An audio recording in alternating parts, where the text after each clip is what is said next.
7, 6, 5, 4, 3, 2, 1. Howdy, CROC Nation. Dr. Tommy Anelli here with you with another amazing CROC podcast for perhaps the most amazing people on earth, our cancer survivor thrivers. On the other side of the computer, Mr. Professor Angel Santana. Have faith, let it begin. Angel, what the heck? How are you, brother? I'm good. I'm over here. You guys can't see me, but you will eventually when it's on YouTube. I am dancing as Ianelli was doing his thing because I get excited. I feel like that song, Jump Around. I want to jump around when we start recording. Let's go. I got news for you, Angel. You are a dancer. You have rhythm. I feel the rhythm through the computer. Let's go.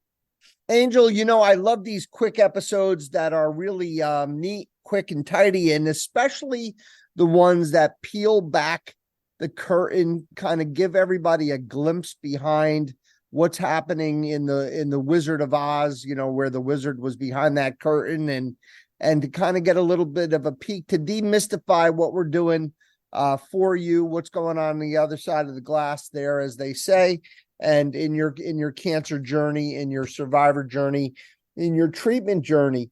And a lot of times we point out some of the shortcomings of our field. Sometimes we point out some of the shortcomings in ourselves as your practitioners, as your caregivers. And sometimes we look at ourselves as your medical team and give you sort of our frailties and some of the things that are happening. And today we're gonna address just that issue. Specifically today, what we're gonna talk about is what I'm gonna call gallows humor. Angel, do you know what gallows humor is? I do not. I'm not going to make an attempt because you will butcher me for that. Yes, I would. So gallows humor is like a dark humor, like a dark comedy. So basically I guess the famous metaphor is the following. Comedy is when you fall through an open manhole. Tragedy is when I fall through an open manhole.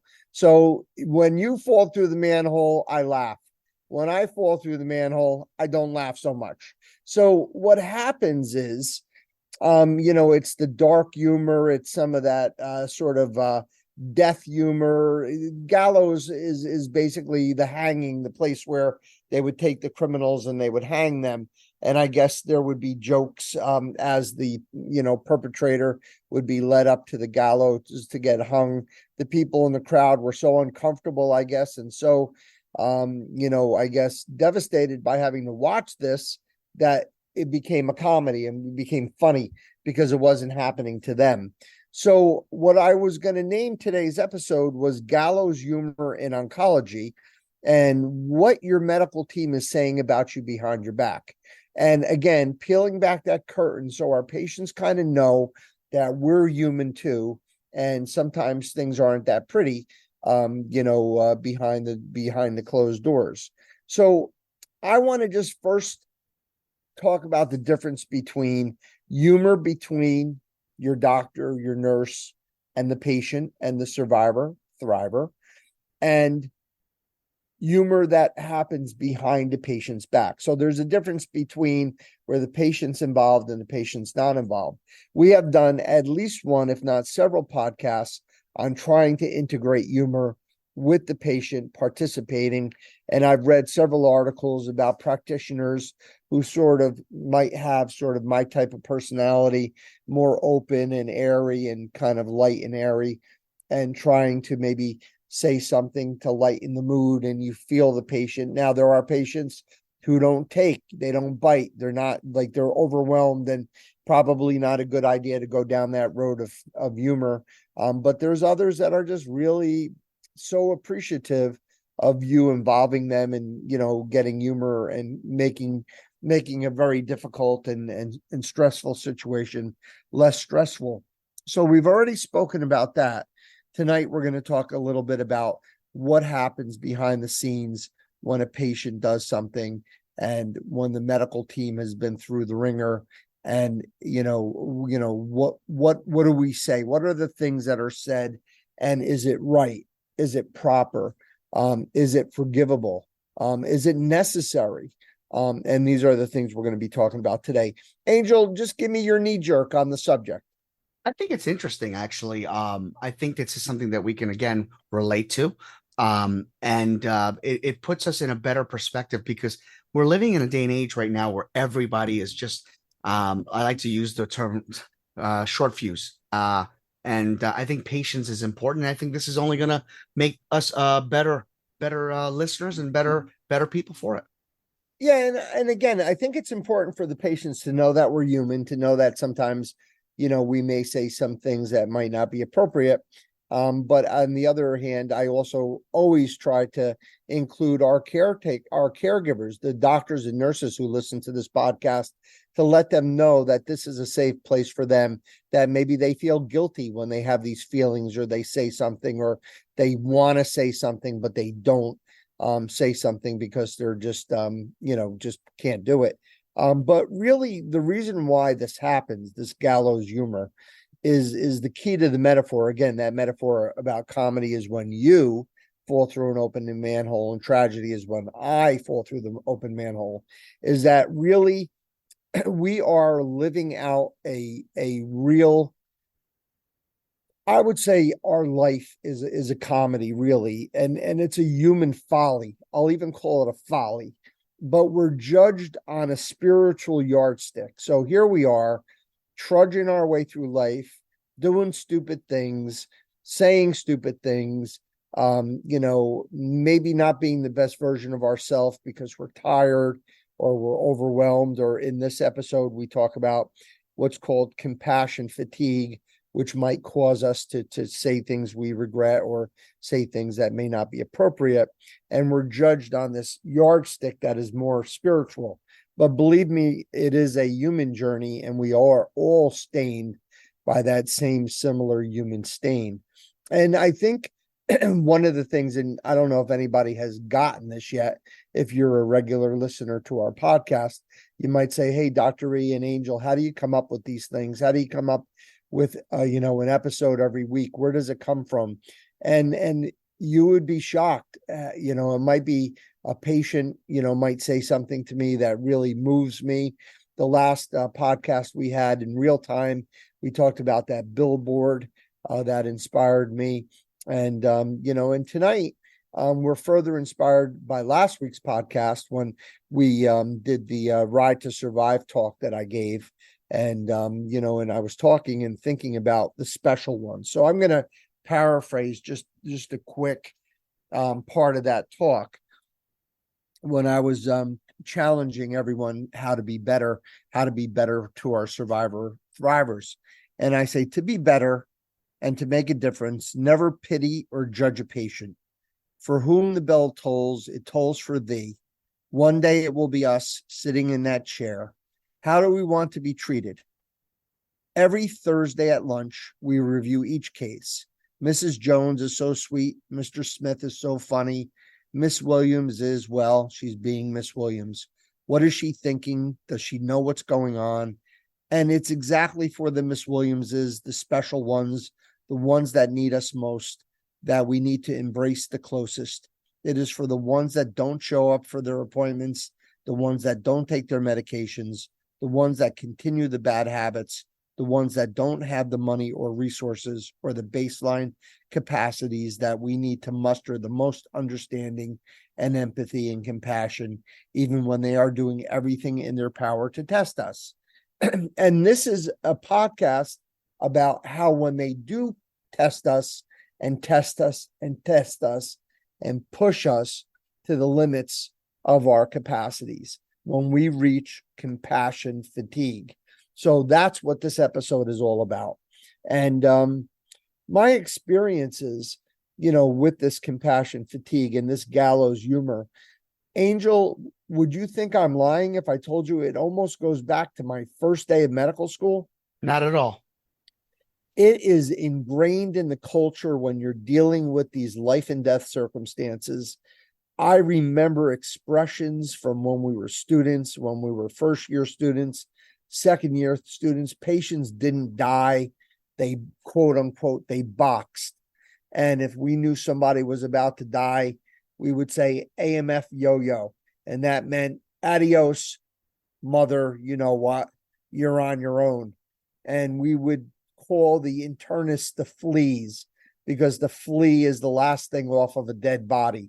We would say terrible things and nasty jokes and make fun of the medical students, and we would be rounding with the surgeons, and there would be 20 of us in this entourage, and we would walk into a patient's room and kick open the bathroom door, and there would be a little old man sitting on the toilet after having colon surgery, and he'd be looking up and seeing 20, residents and attendings and students, and we'd say, "Hey, Mr. Santana, you're moving your bowels. That's good. Good. We'll see you tomorrow," and then walk away. It from the beginning, this gallows humor is constantly in play, constantly happening. And it is a paradox, because many of the people in my, as I said, I'm rounding on 40 years now, right?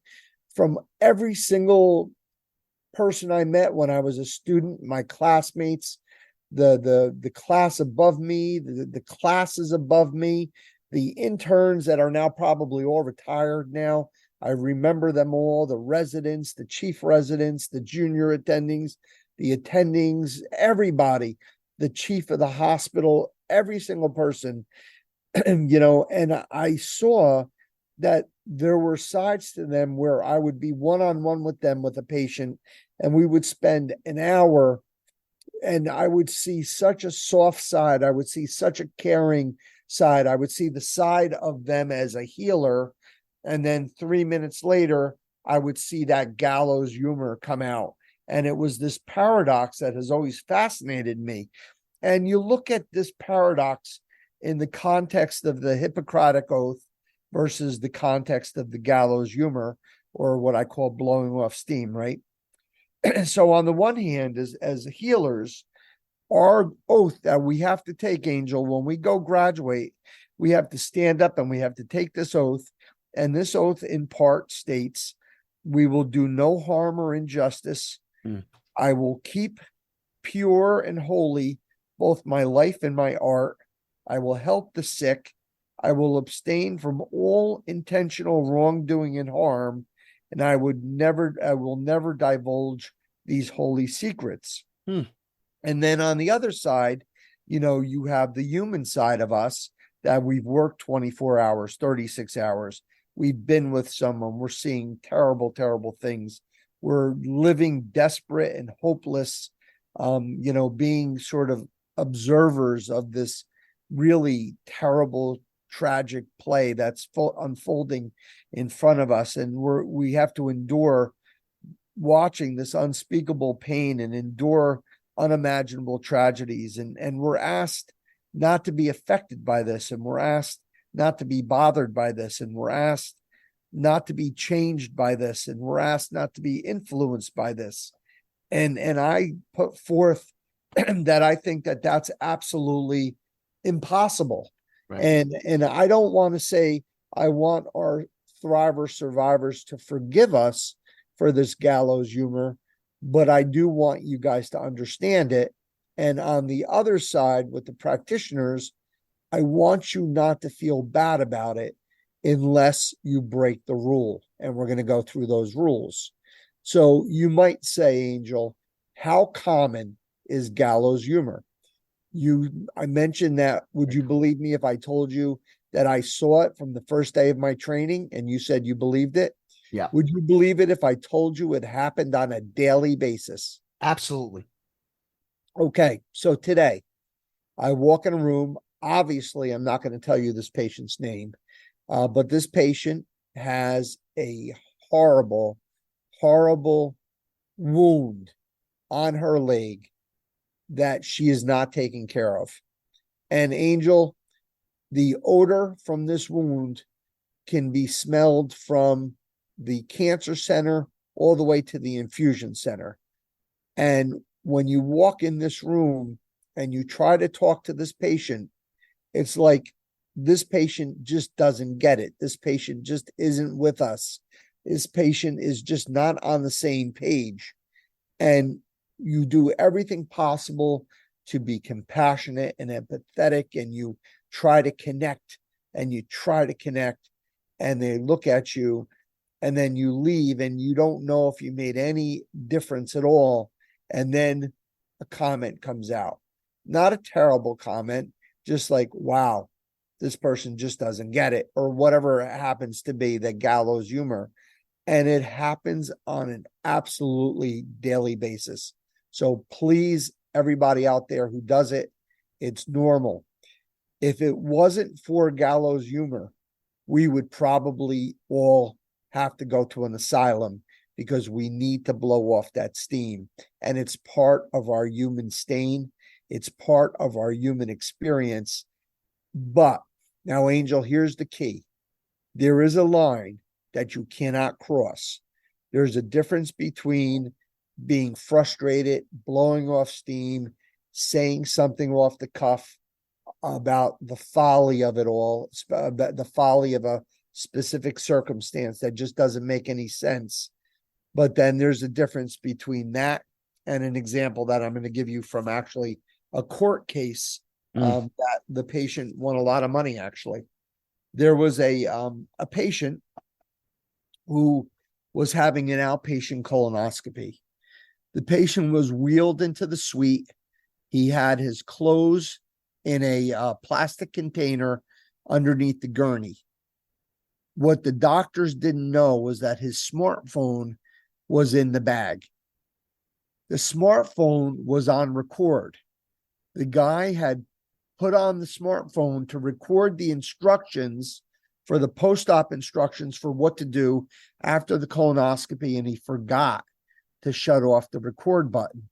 So everything that happened during his colonoscopy was recorded on his smartphone. So when one of the medical assistants noted the man had a rash, the anesthesiologist warned her not to touch it, saying she might get some syphilis on your arm or something.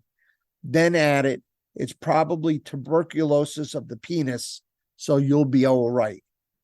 Then she went on to say, and really, after 5 minutes of talking to you in pre-op, I wanted to punch you in the face and man you up a little bit. This is what the anesthesiologist was saying to the patient. The anesthesiologist was also allegedly noted that the man had hemorrhoids when he didn't have hemorrhoids. So after a 3-day trial, Angel, the patient won the verdict over $500,000. So you would agree that there is a line. Yeah, definitely. Now, the other thing that's really important for our practitioners is that if you do have to blow off some steam, or if there's something that just needs to be said in order to lighten your moment or just kind of get you back in the game, never, ever, ever, ever be in earshot of your patient. Number 2, never, ever be mean-spirited or unkind to your patient. Always be respectful to the best of your ability, but it's okay if you happen to lose your cool or say something obvious, especially with those special patients that test us. And lastly, for your own sake, in this environment, you may be the most caring, the most amazing, the most compassionate, empathetic practitioner in the entire world, but you can ruin your entire career by one poor decision, one poor text, or one word that should not have been said. In our department, we use the word avocado as the key word for when I start going down the wrong path and when I need to be halted, because there's a difference between being funny and then being inappropriate. And thank God for the staff, because they know sometimes, with all the stress we're under, it's a very fine line. And God bless all of our practitioners out there. I know how hard it is. Angel, you always get the last word.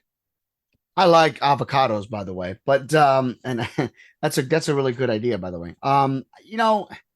I think that we've come to a point in our lives as you get older. They say you get wiser, and when you make poor decisions, you have to remember um, to own up to your own actions, right?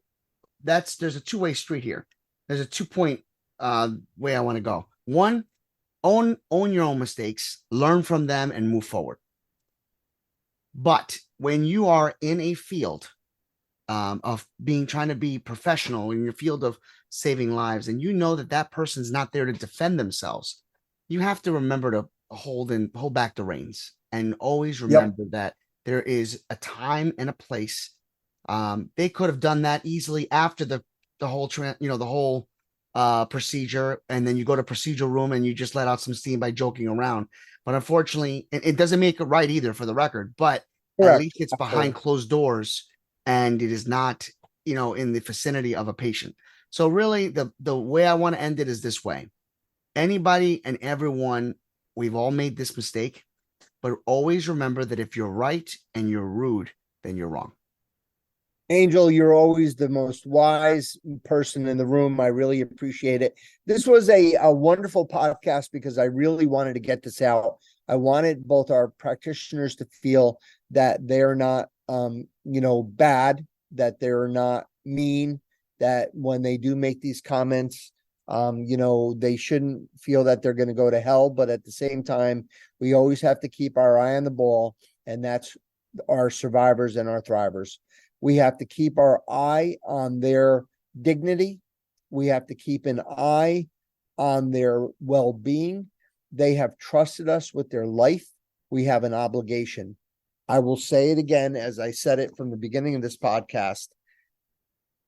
The special ones, the ones that need us most, the ones we need to embrace the closest, it is for the ones that don't show up for their appointments, the ones that don't take their medications, the ones that continue the bad habits, the ones that don't have the money or the resources or the baseline capacities, that we need to muster the most understanding and empathy and compassion, even when they are doing everything in their power to test us.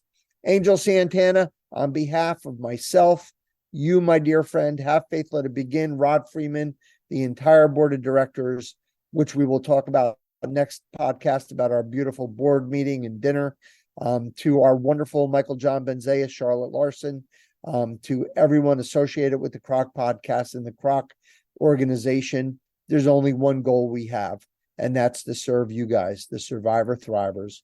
You guys are courageous, you are brave, you are bold, you are strong, you are energetic, you are vibrant, you are worthy, you are smart, you are beautiful, you are funny, you are indispensable, you are loved, and you love. We love you, and we want you to love yourself. Remember, always, we end this podcast exactly the same. Wishing you all the longest, healthiest, happiest, cancer-free life ever. Be the best you can be. And to our practitioners, do the best you can. God bless you. God be with you. Peace.